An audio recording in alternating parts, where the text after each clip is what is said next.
I had a patient who came to see me. She was then 97, now 98.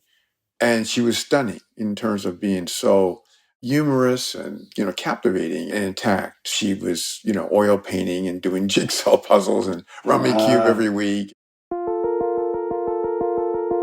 Dr. Eric Topol is a cardiologist with a scientific interest in how we get old. And he's particularly fascinated by people like his 98-year-old patient who've made it to old age without experiencing any serious disease or cognitive decline. She was functioning as if she was 30 years or 40 years younger. Back in 2007, Topol and a group of researchers launched an experiment to find out how some people manage to age so well.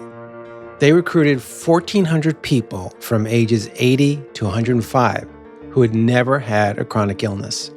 Topol and his colleagues hypothesized that the reason was genetic. Something in their DNA was giving them an edge. So they sequenced each volunteer's genome and then searched for unusual genetic patterns that would explain their good fortune. And we didn't find much. There's been a fair number of findings seen in longevity, certain alleles and genes, variants that have shown up. But here, we didn't see it. It might sound like a big disappointment, but it actually gave Topol some newfound hope. How you age is not just a matter of the genes you inherit. As a person with a terrible family history, I said, oh, that's good. Because, maybe I'm not going to follow suit from my parents and my aunts and uncles and everybody else in my lineage.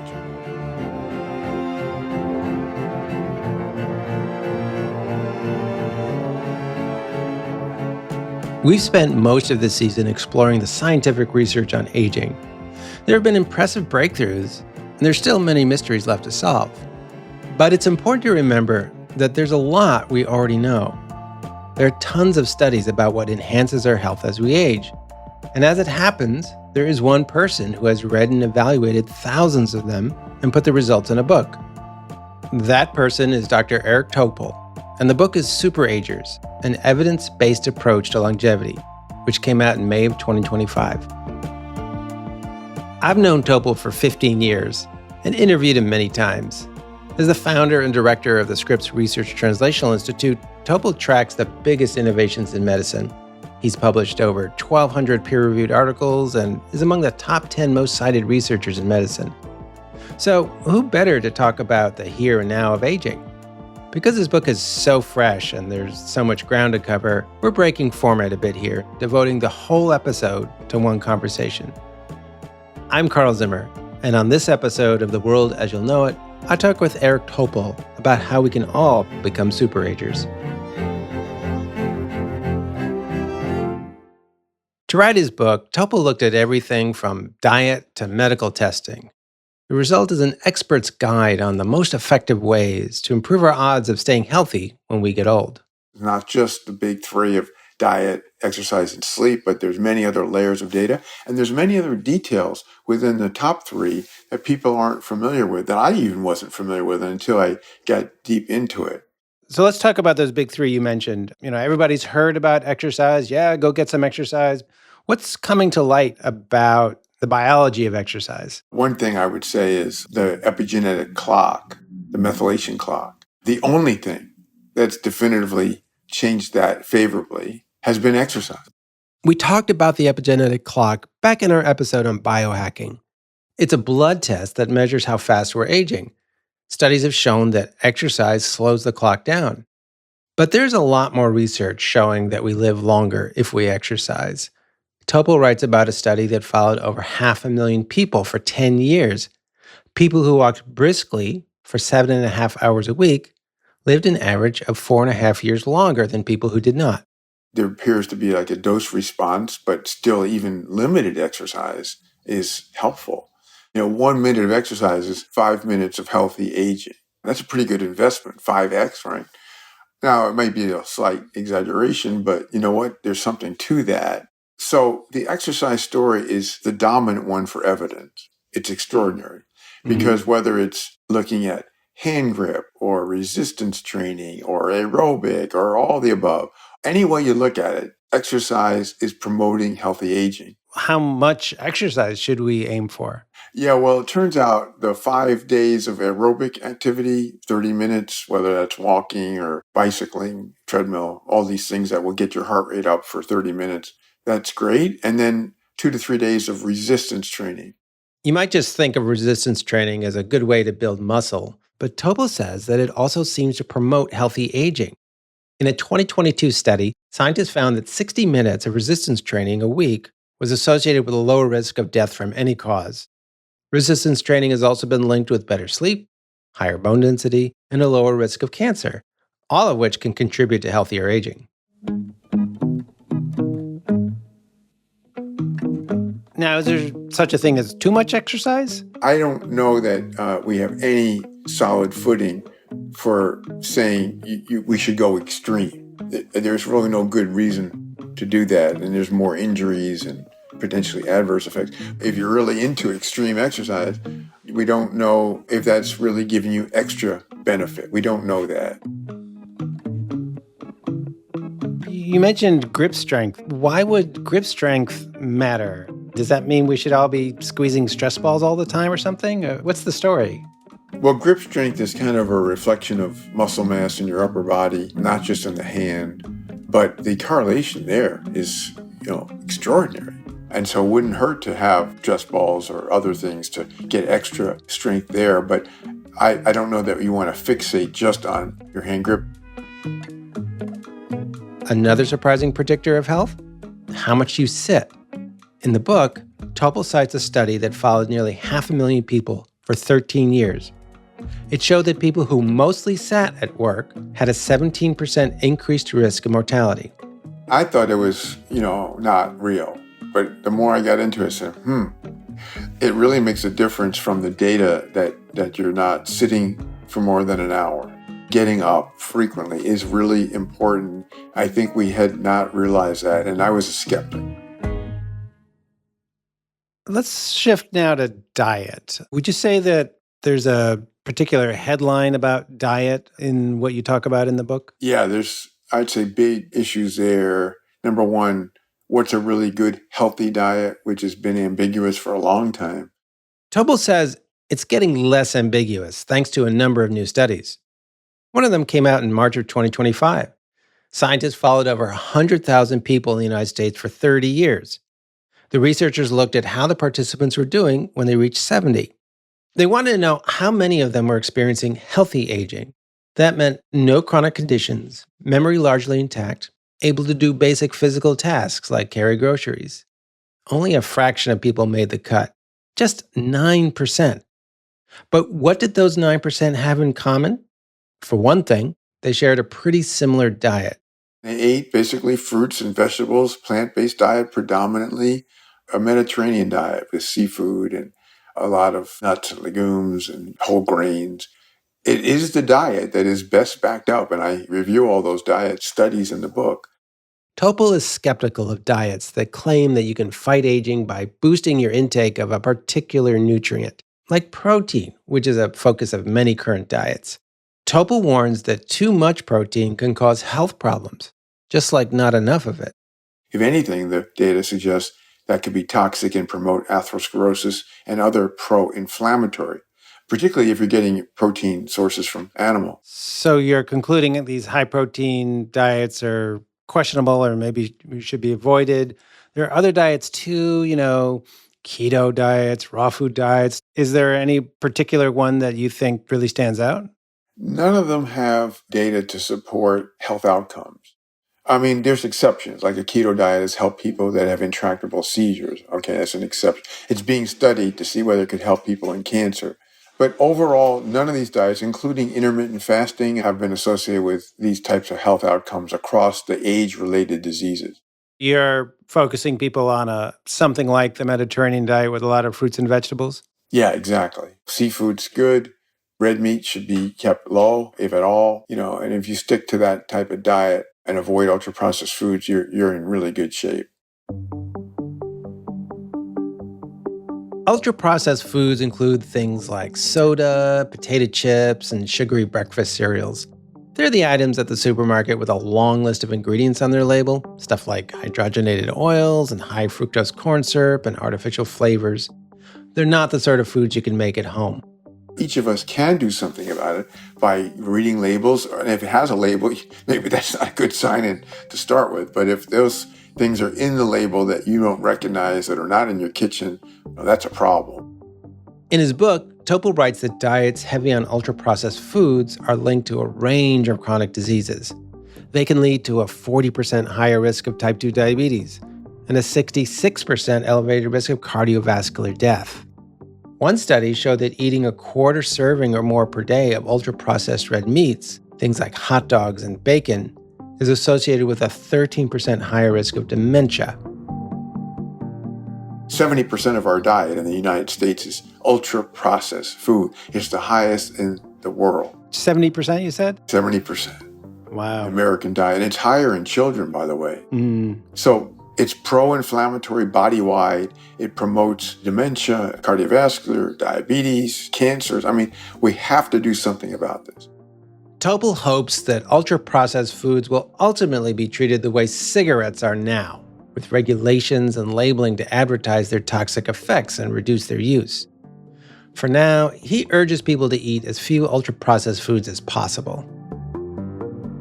Another concern for Topol are dietary supplements.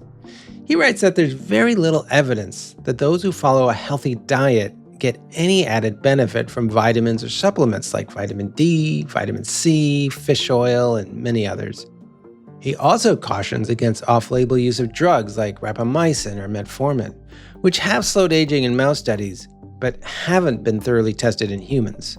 We also have to keep in mind that all these shots on goal to reverse aging have liabilities, whether it's inducing cancer or getting rid of the wrong senescent cells, or, I mean, you name it. They all have risk, and they haven't been proven in people. Maybe it'll happen someday, and I hope it does. But in the meantime, what you eat, your physical activity, your sleep, and a lot of these things we've been talking about, that doesn't cost anything. It's very low risk. So why not take advantage of it? So you mentioned sleep. That's the number 3 of the big 3. What do we need to know about sleep? I learned a lot. That was the thing that perhaps I changed the most from the research. A breakthrough was to learn that we have these glymphatics in our brain. And what's that? Not lymphatics, but glymphatics. And they are these basically vessels that will take the toxins in our brain that we accumulate each day. And basically, they get pumped out of the brain during deep sleep. So deep sleep is our slow wave sleep. It's the one that suffers the most as we age. And it is associated most with dementia, Alzheimer's, neurodegenerative disease, and also even the other big age-related diseases. So it's precious. Studies have found a strong link between health and how long you sleep. Sleeping less than 7 hours a night is associated with a greater risk of things like cardiovascular disease and mental health problems. The discovery of those glymphatics might explain why. 7 or 8 hours of sleep a night helps ensure that you spend enough time in deep sleep, that part of sleep where your brain waves slow down and the glymphatics in your brain clear out the trash. What I learned is I got to get more deep sleep, because once I started measuring it, I was aghast. I was at 15 and below minutes per night, which is really bad. And I had to learn how to get it up to 40, 45, sometimes even 60 minutes, which is great now. And I'm supercharged for better sleep. What did you do to get your sleep better? So first I had to start tracking it, which I'd never done. And then once I started tracking it, it was, oh, wow, this is really horrible. So then I started saying, I better move evening meal earlier. Why would that help? Maybe it's just for me, and everyone's different. You're not using so much of your energy for digestion. And that may just free up your body to get into deep sleep, which, interestingly, a lot of that occurs early after you fall asleep, not as you'd think, late in the night. So that was one thing. But also, when I exercise too late in the day, or for me, pushing myself early in the morning when I really didn't feel like doing it, I think I was making myself more stressed out. Topol says that sleep tracking apps on your smartphone or wearable fitness trackers aren't perfect. But if you're looking to get a better sense of your sleep, They're a decent place to start. Could you feel a difference once you were starting to get more of that deep sleep? I mean, day to day? Night and day for me. That's the wrong term, perhaps. It just gave me functionality. Like, I might forget names or certain things and I wasn't forgetting them. You almost could feel as if your clearance from your brain of these toxins was really working. The other thing I just would point out is we've learned things like Ambien. They backfire. They actually give you a sense you slept more, but they completely block the exit of these toxins through the Oh. lymphatics. And people don't know that. They need to know that.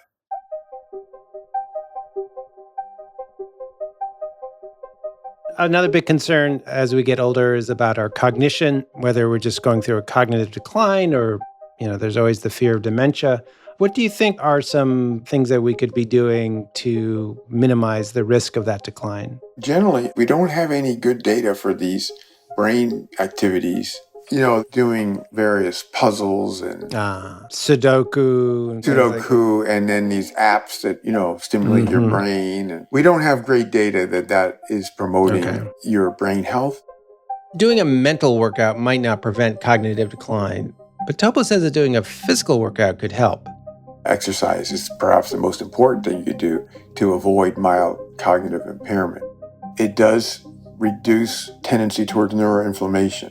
It does preserve the blood-brain barrier integrity so things just don't leak across. You see with more exercise, structural integrity, the lack of atrophy.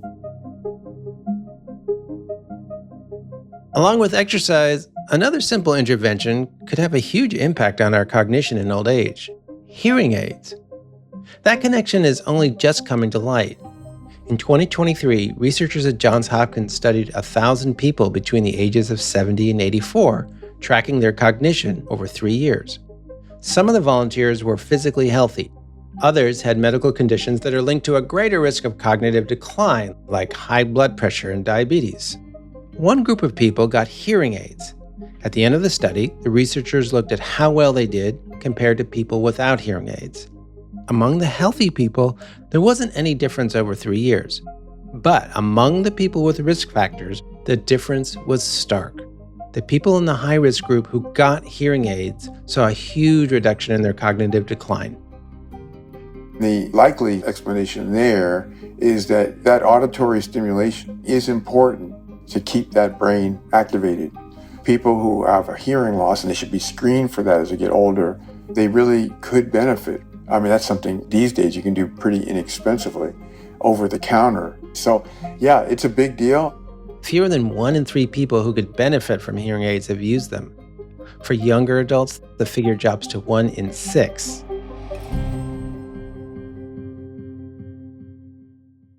We were talking before about dangerous things to avoid. I was surprised that on that list, you talk about loneliness. Loneliness is bad for your health. Yeah. As we get older, we tend to live in a cave and we don't come out. We have very little social interaction. And as you get, 70 and beyond, you're just more and more recluse. You're lonely and you're isolated. Turns out that really has a very strong association with bad outcomes of the big three that we talked about. Studies of loneliness consistently find a link to greater risk of death from any cause. At the high end of those studies, the increased risk is 32%. There's a lot of theories about why it's so strong, but we are social animals and we do gain stimulation from being with other people. And I think it's really important for mental health as well, which, as you're well aware, that's just very intertwined with our physical health. Making some key changes to our lifestyle can improve our chances of healthy aging, but Topol isn't claiming that those changes will guarantee we don't get sick. He says the best way to deal with cancer or Alzheimer's or other diseases of aging is to get ahead of them, to find out about your risk of developing them as early as possible. So, for the example of Alzheimer's, the thing here is that that's one that many of us most fear. Who is the risk? Well, we can see whether you have ApoE4 allele, which is 1/4 of people. That's pretty substantial. You get a 3-fold increased risk. The ApoE protein helps ferry cholesterol and other kinds of fat through the bloodstream. The version called ApoE4 puts people at much higher risk of Alzheimer's disease. It's not clear why. Maybe the way it moves fat inside the brain contributes to the progression of plaques and tangles. But scientists have known for years that a test for ApoE4 will show if you have an elevated risk for Alzheimer's. If you're worried about it, if you want to know, that's one thing you could easily get. It's inexpensive and it's a very standardized, high fidelity test. Topol says that many other genes can also contribute to your overall chances of getting Alzheimer's, but each one only has a tiny effect. So scientists have been developing new tests for diseases like Alzheimer's in which they add up all those little risks. They call it a polygenic risk score. Now, the polygenic risk score will tell you if you're at this high risk zone. Then you get another blood test. It's called a p-tau 217, which is the best test we have right now. So the tests you're talking about before, those are for looking at your DNA to see if you have those genetic risks for Alzheimer's. And then this p-tau test, this is where you're actually like looking for a protein that's building up in your blood as you're sort of moving on the path towards Alzheimer's? Yeah, it's really interesting. It's a marker of tau, p-tau. It's a phosphorylated tau and one of the sites of tau. And tau is one of these proteins that is very characteristic of Alzheimer's in the brain.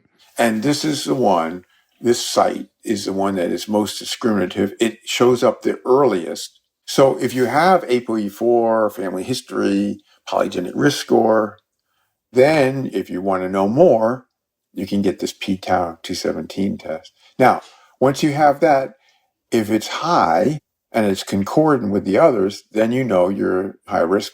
But what's great about this, Carl, and I think a lot of people don't know this, is that it's modifiable by exercise and lifestyle, the p-tau 217. Mm-hmm. So you can bring that down. We've seen in the prospective studies that you can bring that down with more attention to lifestyle. It's a little bit like LDL cholesterol for heart disease, right? You can bring it down and you should be able to lower your risk subsequently. You change your diet, you're exercising more, you're getting better sleep, and you may in the future take a GLP-1 drug because you may have seen that there's multiple big trials now with the Ozempic drugs that are being tested for Alzheimer's in thin people, okay? Because it has a marked brain anti-inflammatory effect. So it isn't just lifestyle, it's things to prevent inflammation in the brain. And we can do this now.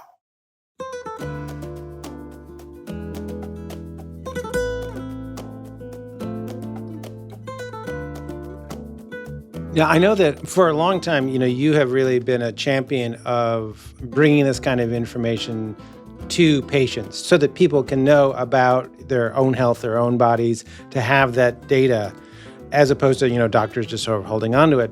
Now, you can just go online and get a lot of these tests that you're just talking about. And so I'm wondering what your thoughts are now in 2025 about, how much should people be going off and doing this testing or screening just on their own and getting these results on their own versus working with a healthcare provider who's really kind of calling the shots? Yeah, a lot of these companies are charging, arm and a leg for these tests that are very inexpensive to run. You want to get a low-cost, high-quality test done, but you'd like to get guidance from physicians. The problem is a lot of physicians aren't up on this, and they should be. Because patients are going to come to them more and more, or they're going to join these longevity companies paying a lot of money to get what they could get through their doctor. I hope that we don't go overboard on testing. I don't think everybody should get any of these tests. If you don't have high risk, don't do tests because you're going to get false positives. And that's why this terrible thing about recommending people get total body MRI, which is what some of these longevity companies do. There are no data for that. You got these celebrities and other authors that are pitching these test companies. I think that reckless testing is a very serious problem. But if you're in the high-risk group, then yes, they're high yield, high true positives, low false negatives. That's when you want to use it.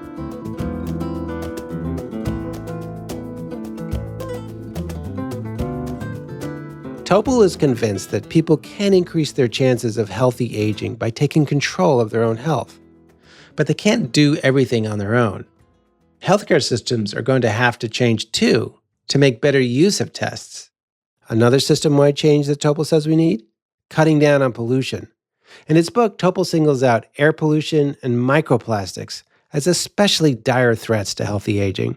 Fine particulate air pollution. The effects are what you would expect. They induce body-wide inflammation. They induce everything that we talked about, risk, more cardiovascular, more neurodegenerative, and more cancers. And we're not doing anything about air pollution. In fact, at the moment, it looks like we're doing things that are going to make it worse. And then the microplastic story has gotten seriously to the point of concern because we've seen the accumulation in arteries, in the plaque of arteries, and the people that had that in a careful prospective study had 4 to 5 times higher risk of heart attacks, strokes, and death in the next few years. So it's in the brain. These plastics accumulate everywhere, just like dirty air that we breathe. And these are the things that are pulling us away. These are chasing our tail, that we could make headway on the things we discuss, but we're not doing anything about the things that are holding us back. And these are the things that you can't really fix for yourself with a great new exercise program or your own personal diet. Yeah, there's certain things you can do. Obviously the plastics are accumulating in megatons and they're non-degradable and they just keep accumulating and they're in the ocean, in the water, in the air, and everywhere, right? We eat seafood and the seafood eat the plastics. And so, yeah, you just can't win here. Now, what can we do as individuals? Don't drink from plastic containers. Don't store things in plastic. Don't use plastic utensils and things that you would be cooking with. Like, for example, if you're using a microwave, oh my gosh, don't put something in plastic into the microwave because now you've got whatever plastics problem, you're taking it to the 4th power that you're going to ingest. So we can do some things at the individual level. A lot of people aren't taking it seriously. We have to do better than that. Is there anything in particular that you see a lot of people doing, hoping to live longer, that really isn't helpful? People are trying all kinds of crazy things. They're taking peptides and they're NAD plus and rapamycin.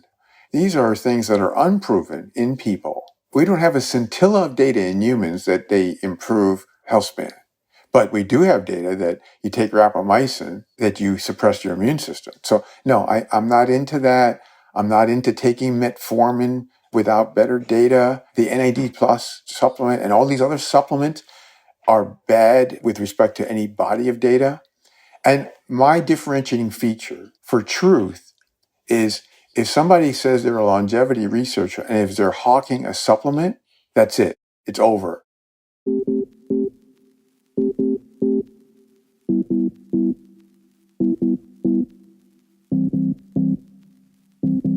If you could tell people just one thing that they could do, what would that be? What do you think is like the one thing that people aren't doing enough that if we could just do that, we'd have a huge improvement? Well, the best data we have is exercise, if you pick one thing. And when you think of that, it's not just aerobic and resistance, it's balance, practicing balance and posture. Basically, it's being fit, physically fit. If you're going to do one thing, that would be worth your investment of time and effort and gradually, picking it up. You don't have to get to an extreme level. But if that was the only thing you could do, that would be great.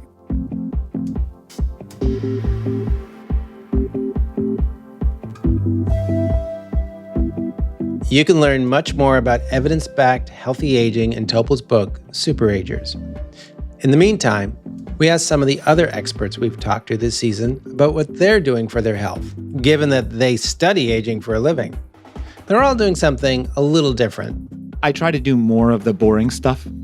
Eat a healthy diet, get as much physical activity as I can, take the stairs instead of the elevator. I live here in New York City where there are elevators everywhere. Being a professor, the cognitive stimulation, that's there all day, every day. But yeah, I think you will actually discover that most people who are doing aging research, and particularly aging and brain research, most of us are gym rats. I'm kind of a fanatical gym rat. I rely on diet and exercise. I do time-restricted eating, although I did it before it became faddish just because it fit with my lifestyle. I work when I get up. I don't eat until 11 o'clock in the morning. I eat again about 6 or 7. I can feel all of the issues that I am researching about. So I would be like, I don't really want to learn that. I'm just going to ask my grad student to do that for me. It's so easy as an adult to hire somebody or to ask somebody to do stuff for you. And so I really need to check that and keep myself from doing that. So as I progress through the decades, I'll try to keep learning new skills at least once every 3 years. My wife and I both have assembled a group of doctors to monitor us very carefully every year. All the body parts, and then diet and exercise are foundational, and I try and take as few medications as I can. A couple of years ago, my doctor wanted to give me a statin because my cholesterol was rising, and I said, let's do what we can to avoid taking a medication. So I just lost weight, and my cholesterol plummeted, and I didn't need the medication. So I want to stay off of medications for as long as possible, but basically control what I can control and monitor like crazy. I take half a vitamin pill. People laugh at me. It's a kind of insurance policy to make sure I get the minimum daily requirement. I'm not even sure I need it.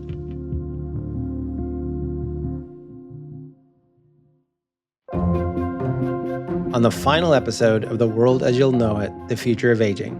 In a blink of an eye, we nearly doubled the length of our lives. And that's a remarkable accomplishment.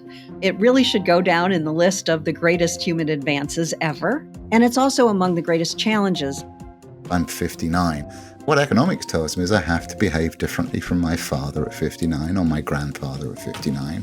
There's lots of economic and social aspects to that. Finance, relationships, all of these things need to adapt and adjust to the realities of the life we can now expect to live. They all changed in the 20th century.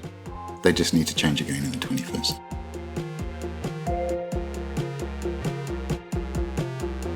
The World as You'll Know It, The Future of Aging, is brought to you by Aventine, a nonprofit research institute creating and sharing work that explores how today's decisions could affect the future. The views expressed don't necessarily reflect those of Aventine, its employees, or affiliates. For a transcript of the episode and more resources related to what you just heard, please visit aventine.org/podcast. Danielle Mattoon is the executive director of Aventine. Bruce Headlam is the editorial director of Aventine. Our show is produced by Emerald O'Brien and me, Carl Zimmer. Our associate producer is Maria Alexa Kavanaugh. Our editor is Joel Lovell. Camila Kashani is our managing producer. This episode was mixed by Marina Pais. Our head of sound and engineering is Raj Makija. Our senior recording engineers are Marina Pais and Pedro Alvira. Fact-checking by Will Tavlin. Original music by Davey Sumner. Music licensing by Epidemic Sound. Our executive producer is Asha Saluja. Additional production from Stephen Key. I'm your host, Carl Zimmer. Make sure to listen to us on the Odyssey app or wherever you get your podcasts.